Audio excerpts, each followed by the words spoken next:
دیکھیے یہ وہ دلکش وادی سوات ہے، قدرت کے حسن سے مالا مال مگر غیر متوقع طور پر خطرناک۔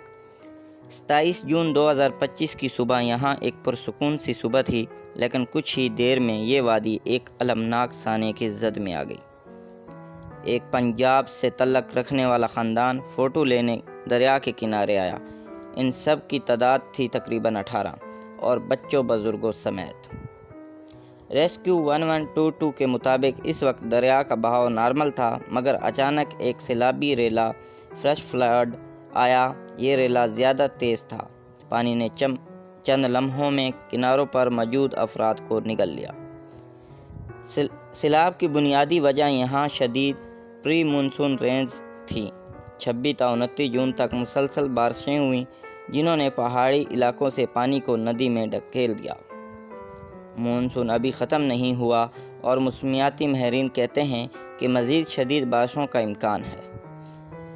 ریسکیو 1122 پی ڈی ایم میں صوبائی افسران، پولیس اور لیویز نے مشترکہ طور پر 120 سے زائد اہلکار تعینات کیے، مگر امدادی کارروائی کو وقت سے پہنچنے، ہیلی کاپٹر یا جدید آلات کی کمی کی بنا پر مؤثر انداز میں انجام نہیں دیا گیا۔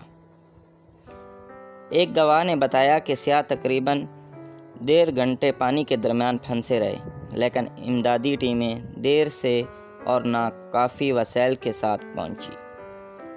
ابتدائی طور پر 32 افراد جاں بحق ہوئے، جن میں 19 خیبر پختونخوا میں شامل تھے، بشمول 13 کی سوات میں موت۔ اس کے علاوہ پنجاب، سندھ اور بلوچستان میں بعض اموات ہوئی۔ خاص طور پر ایک ہی خاندان کے درمیان 18 افراد کا وفات پانے کا واقعہ نہایت دل خراش تھا۔ سماجی میڈیا پر شدت سے حکومت اور ریسکیو حکام کے کوتاہی پر تنقید ہوئی اور کئی افسروں کو سسپینڈ بھی کیا گیا اور تحقیقات کا حکم دیا گیا۔ ان واقعات سے یہ بات واضح ہو گئی کہ قدرتی آفات سے نمٹنے کے لیے جدید آلات، لائف جیکٹس، ڈرونز، ہیلی کاپٹرز، امداد، بروقت الرٹس اور عوامی آگاہی کتنی ضروری ہے۔ خیبر پختونخوا حکومت نے ملکیتی تجاوزات ختم کرنے، ریلیف کیمپز لگانے اور سیاحوں کو دریا کنارے کھڑے ہونے سے منع کرنے کا حکم دیا ہے۔ سانحہ سوات نے ہمیں یہ دردناک سچ یاد دلایا کہ قدرت بے رحم بھی ہو سکتی ہے اور ہمارے پاس ہوشیار طریقے تیار ہونے چاہئیں۔ اگرچہ یہ حادثہ ایک فلیش فلڈ کے باعث ہوا، لیکن بروقت الرٹ، مینجمنٹ میں بہتری اور عوامی شعور قوم کو آگے مضبوط کرتا ہے۔